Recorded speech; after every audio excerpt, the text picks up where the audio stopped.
இந்த வாரம் முக்கியமாக ஃபார்மா அண்ட் மிட் கேப் ரெண்டுலேயுமே பிரேக் அவுட் நடந்திருக்கு. அடுத்த கட்ட நகர்வுக்கு புது உச்சத்துக்கு போகிறதுக்கு ரெடியாக இருக்குது. அதை தான் இந்த வீடியோவில் பார்க்க போகிறோம். அதுக்கப்புறம் நிஃப்டி அண்ட் பேங்க் நிஃப்டியோட மற்ற செக்டார்ஸோட சப்போர்ட் லெவல் என்னங்கிறத பார்த்துலாம், மிஸ் பண்ணாமல் பாருங்கள். எல்லோருக்கும் வணக்கம். நான் உங்கள் கோவிந்த். நான் AMFI register mutual fund distributor and IRDAயோட சர்டிஃபைடு இன்சூரன்ஸ் அட்வைசர்.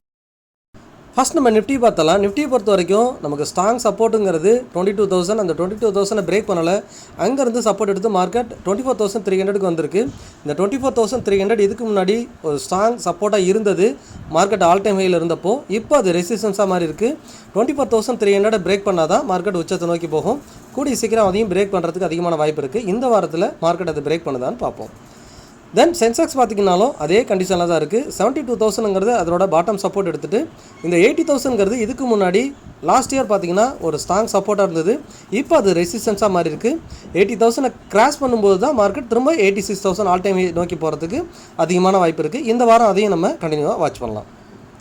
தென் கண்டினியூஸாக ஒரு டவுனில் இருக்க செக்டார்னு பார்த்திங்கன்னா ஐடி தொடர்ந்து லோலேயே இருந்துகிட்ருக்கு. இந்த 26,000 வரைக்கும் போகிறதுக்கான அதிகமான பாசிபிலிட்டி இருக்குது.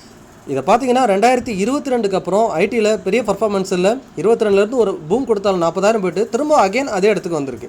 ஸோ ஜீரோ ரிட்டர்ன் அப்படின்னு வச்சுக்கலாம். கடந்த 5 வருடங்களாக ஐடியில் எந்த ஒரு ரிட்டர்னும் ப்ரொடியூஸ் பண்ணல. ரிட்டர்ன் கொடுத்தாலுமே அதை திரும்பவும் நியூட்ரல் பொசிஷன் வந்திருக்கு. ஸோ லாங் டைம் ஃப்ரேமில் இது திரும்பவும் 40,000 நோக்கி போகும். ஆனால் இதுக்கான வருடங்கள் வந்துட்டு பார்த்திங்கன்னா ஒரு வருடங்கள் எடுத்துக்கிறதுக்கு அதிகமான வாய்ப்பு இருக்குது. அதுவும் இந்த AI ரிலேட்டட் நியூஸ் இருக்கிறதுனால கொஞ்சம் ஸ்லோவாக தான் போகிறதுக்கு வாய்ப்பு இருக்குது. பட் லாங் டைம் இன்வெஸ்ட்மெண்ட்டுக்கு இதில் ஃபோக்கஸ் பண்ணுறவங்க இந்த 26,000 வந்துச்சுன்னா ஒரு ஆப்பர்ச்சுனிட்டியாக பார்க்கலாம். இதுக்கு அடுத்தது பார்த்திங்கன்னா எனர்ஜி செக்டார் நம்ம பேசின மாதிரி 37,000 பிரேக் பண்ணோடனே ஒரு புல்ரன் வரும்னு பேசியிருந்தோம். ஏறக்குறைய 40,000 ரீச் ஆகிடுச்சு. தொடர்ந்து இது மேலே போகிறதுக்கு தான் வாய்ப்பு இருக்குது. 44,000ங்கிறது இதனோட அடுத்த கட்ட ஒரு ஸ்ட்ராங் ரெசிஸ்டன்ஸாக இருக்கும். அந்த இடம் வரும்போது ஒரு ப்ராஃபிட் புக்கிங்கோ ஒரு செல்லிங்கோ வரதுக்கு வாய்ப்பு இருக்குது. அது வரைக்கும் தொடர்ந்து முன்னேறதுக்கான வாய்ப்புகள் அதிகமாக இருக்குது. அடுத்து பார்த்திங்கன்னா PSU பேங்க் இண்டெக்ஸ். இந்த PSU பேங்க் இண்டெக்ஸ் பார்த்திங்கன்னா 2025ல் ஒரு சூப்பரான ரேலி கொடுத்துட்டு 26 ஆரம்பத்துலேருந்தே பார்த்திங்கன்னா ஒரு செல்லிங் ப்ரெஷரில் இருந்துகிட்ருக்கு. என்ன இருந்தாலும் 8,050ங்கிறது ஒரு ஸ்ட்ராங் சப்போர்ட்டாகவே இருக்குது. இந்த சப்போர்ட்டில் அகைன் சப்போர்ட் எடுத்துகிட்ருக்கு.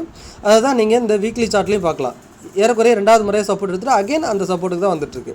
ஸோ இந்த இடம் ஒரு கன்சால்டேஷன் ஜோனாக இருந்துச்சு. அகைன் திரும்ப புல்லிஸ்க்கு போணுச்சுன்னா சூப்பரான ஒரு ரேலி கொடுக்கறதுக்கு வாய்ப்பு இருக்குது. இந்த 8,050ங்கிறது ஒரு இன்வெஸ்ட்மெண்ட் ஆப்பர்ச்சுனிட்டியாக பார்க்கலாம்.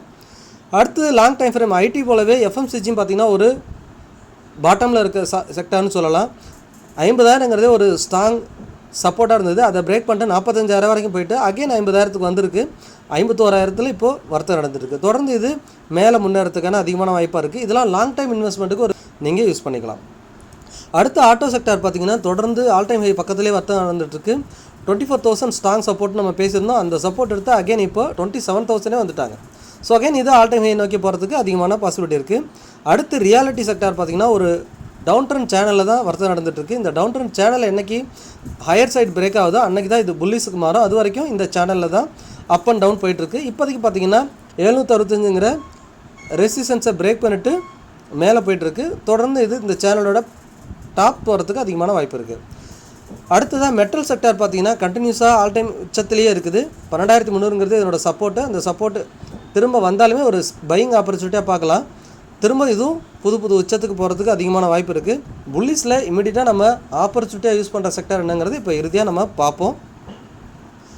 அதுக்கப்புறம் பார்த்திங்கன்னா இன்ஃப்ராஸ்ட்ரக்சரும் பார்த்திங்கன்னா அந்த பாட்டம் 8,800ங்கிற ஒரு சப்போர்ட் ரேஞ்சுக்குள்ளே போயிட்டு திரும்ப அகைன் ஆல் டைம் ஹை நோக்கி போயிருக்கு. இந்த ஆல் டைம் ஹை 9,700 பிரேக் பண்ணால் அகைன் இதுவும் புல்லிஸுக்கு மாறும். இப்போ நம்ம இறுதியாக அந்த 3 ஆப்பர்ச்சுனிட்டி என்ன பெட்டராக இப்போ இருக்குது மார்க்கெட்டில் அடுத்து பர்ஃபார்ம் பண்ண போகிற அந்த செக்டார்ஸ் என்னென்னு பார்த்துடலாம்.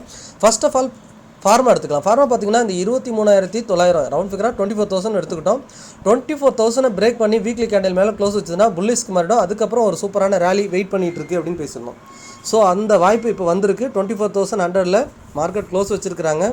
தொடர்ந்து அடுத்த வாரமும் இது புல்லிஸுக்கு போகிறதுக்கான வாய்ப்பு இருக்குது. இந்த பிரேக் அவுட்டுக்கு எதுனா ஒரு சின்ன ரீடெஸ்ட் கொடுத்துட்டு அகைன் மார்க்கெட் மேலே போணுச்சுன்னா ஃபார்மா செக்டார் இமீடியட்டாக ஒரு நல்ல ரிட்டர்ன் கொடுக்கறதுக்கு அதிகமான வாய்ப்பு இருக்குது.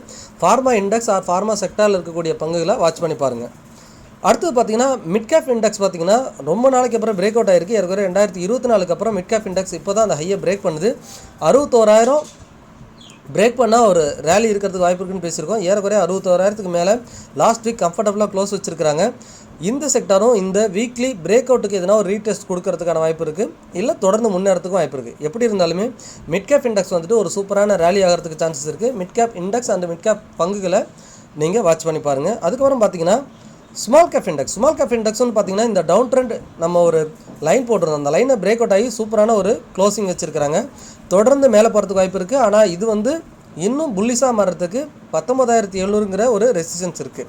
இது 2024 ஹை. இந்த ஹையை பிரேக் பண்ணும்போது ஸ்மால் கேப் இண்டெக்ஸுமே இன்னும் அவுட் பர்ஃபார்ம் பண்ணுறதுக்கு வாய்ப்பு இருக்குது. Already mid and small cap பார்த்தீங்கன்னா பாட்டம்லேருந்து ஒரு நல்ல ரேலி தான் கொடுத்துருக்காங்க. நம்ம சொன்ன மாதிரி மார்க்கெட் 22,000 இருக்கிறப்ப நீங்கள் எதில் இன்வெஸ்ட் பண்ணியிருந்தாலும் இப்போ ஒரு சூப்பரான ரிட்டர்னில் இருப்பீங்க. அதனால் மார்க்கெட் பாட்டமில் இருக்கும்போது நீங்கள் முதலீடு பண்ணி பழக்குங்க. இதுக்கு ஒரு எக்ஸாம்பிளாக இப்போ மிட் கேப் ETF எடுத்துக்கலாம். இது நீங்கள் எந்த ட்ரேடிங் பிளாட்ஃபார்ம் வேணால் எடுத்துக்கலாம். மிட் கேப் ETFல பார்த்தீங்கன்னா இப்போது அதனோட all time high mid cap index எப்படி மேலே இருக்கோ அதே போல் 23.5 இதுக்கு மேலே இது கம்ஃபர்டபுளாக க்ளோஸ் வச்சுட்டாங்கன்னா இந்த இண்டெக்ஸுமே இந்த ETF-மே ஒரு அவுட் பர்ஃபார்ம் பண்ணுறதுக்கு வாய்ப்பு இருக்குது. இதையும் வாட்ச் பண்ணி பாருங்கள்.